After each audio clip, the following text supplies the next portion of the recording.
Hi guys, it's Michelle, and today's video is going to be yet another unsolved murder mystery video.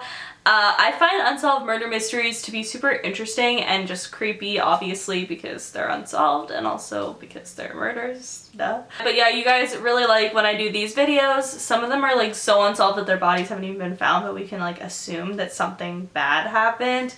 But I don't know, these ones I found to be quite interesting, so let's get into it. The first unsolved murder mystery is the Chicago Tylenol murders. So in the 1980s, people of Chicago died due to taking Tylenol. However, this Tylenol was laced with fucking cyanide. This like terrifies the shit out of me because that can literally happen to anyone and that freaks me the fuck out. But like, and also like literally who does that? That's so bizarre. This obviously is unsolved. No one knows who the fuck did this. No one has, pretty much they had a lead, but then they were like, oh no, he didn't do it.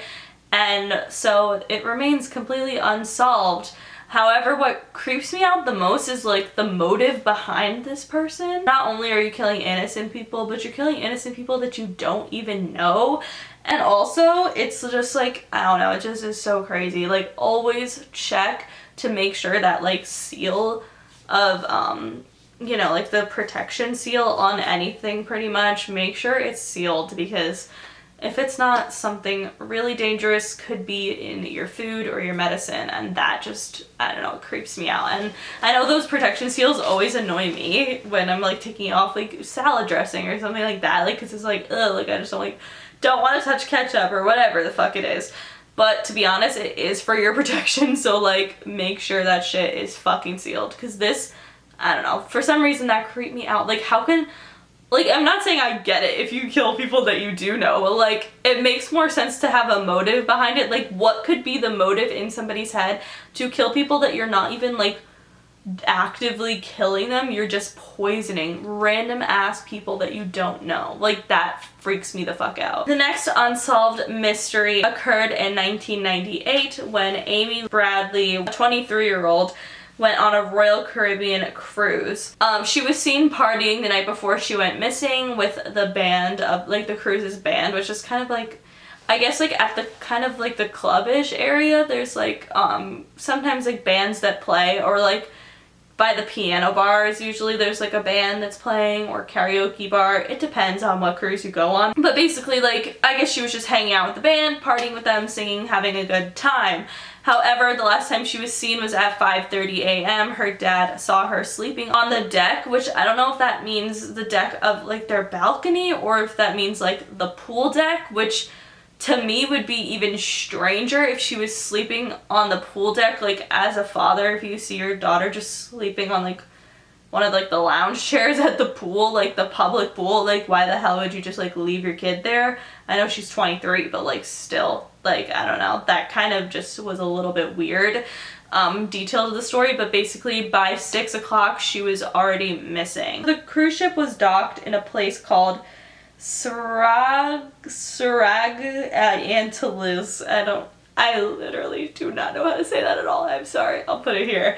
But Amy Lynn Bradley was never to be found again. However, people say that they spotted her in Suraco and the Barbados between 1999 and 2005, and her parents like strongly believe that she was kidnapped and sold into sexual slavery, which is so scary, because that means that somebody on that boat, because I don't know if you guys have ever been on a cruise before, you basically can't, I would say it's 6 o'clock in the morning, like the boat would be docking, but like you wouldn't be able to get off the boat yet.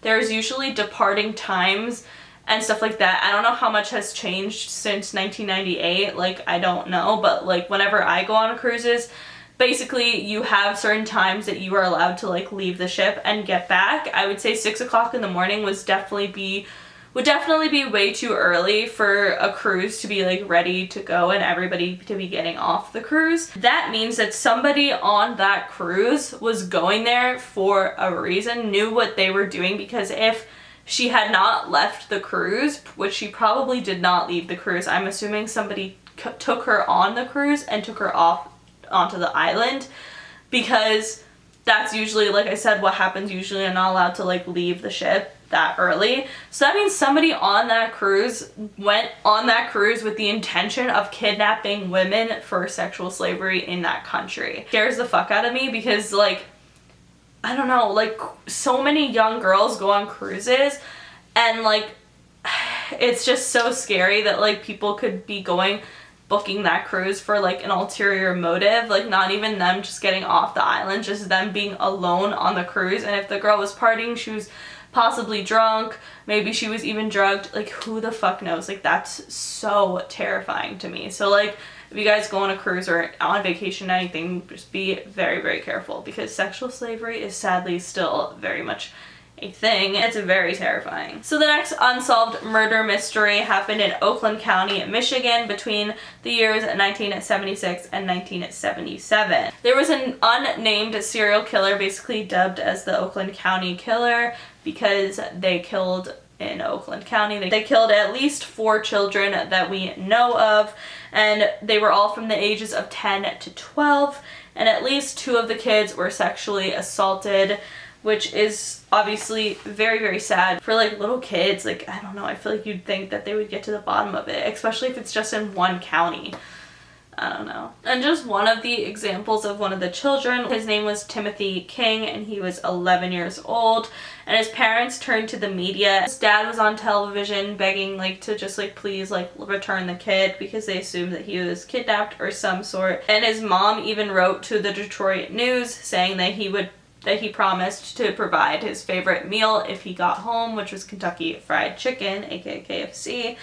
And sadly, his body was found in a ditch just 6 days later. His skateboard that he was using when he went missing was right beside him, and his clothes were neatly pressed and washed, which is just really, really weird. The creepiest part is the autopsy showed that Timothy had eaten fried chicken shortly before he was murdered, which really creeps me out, because imagine, like, a killer just being like, like, letting you eat, like, your last meal and, like, asking you what your favorite meal is. I don't know. It literally terrifies me. The next one is really, really sad and tragic, and it does involve the death of a, like, actual baby, which is just so, like, heartbreaking and so, like, I don't know, it's so fucked up. But basically, on the night of December 26, 1989, a 10-month-old named Nicole Lee Hadamer disappeared from her crib inside of her grandparents' house in Wisconsin. The baby's mother was a teenager at the time. Her grandparents and the mom's younger brother and sister were all home at the time. Basically, they woke up and they couldn't find the baby, and the family called 911. Shortly after, the baby's body was found frozen, lying face down, approximately 72 feet from the house in the backyard. Obviously, a 10-month-old baby can't, like, go outside themselves. Like, they can't, like, crawl out of their crib and walk outside by themselves. So an autopsy was performed, and it showed that the baby died from a chest injury or exposure. So the police believe that the chest injury was caused by the baby being thrown several feet, which made her internally bleed, which is just so sad. But they definitely believe that the baby died outside because she was holding a blade of grass, which is just so heartbreaking. This one is so messed up. This is just absolutely terrifying, and it's really creepy how it is unsolved. A lot of the people believe that the grandparents had something to do with it because they pleaded the fifth for some of the questions. And also, a retired sheriff who worked on the case always found it puzzling that none of the Hadamer family ever called the sheriff's department to check on the progress of the case. It's really sad that that story will probably remain unsolved, and that the justice for a little 10-month-old actual baby, it will never be served. I don't know, it just is so heartbreaking. The last unsolved mystery that we're going to be talking about occurred on June 13th, 1994, when 13-year-old Nicholas Barclay was playing basketball at his neighborhood court.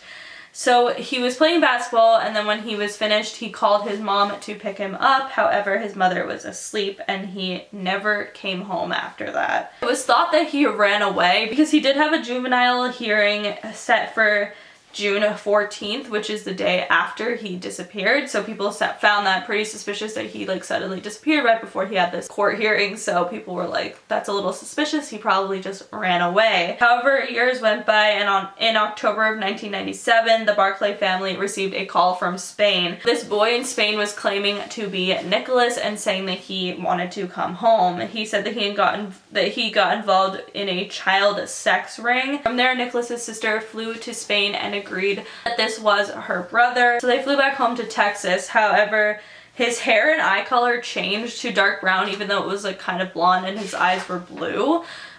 Which is obviously really weird. He also obtained a French accent. The family didn't really question because Nicholas said that it was because the people who captured him wanted him to like have a certain look or whatever, so they changed his hair and eye color.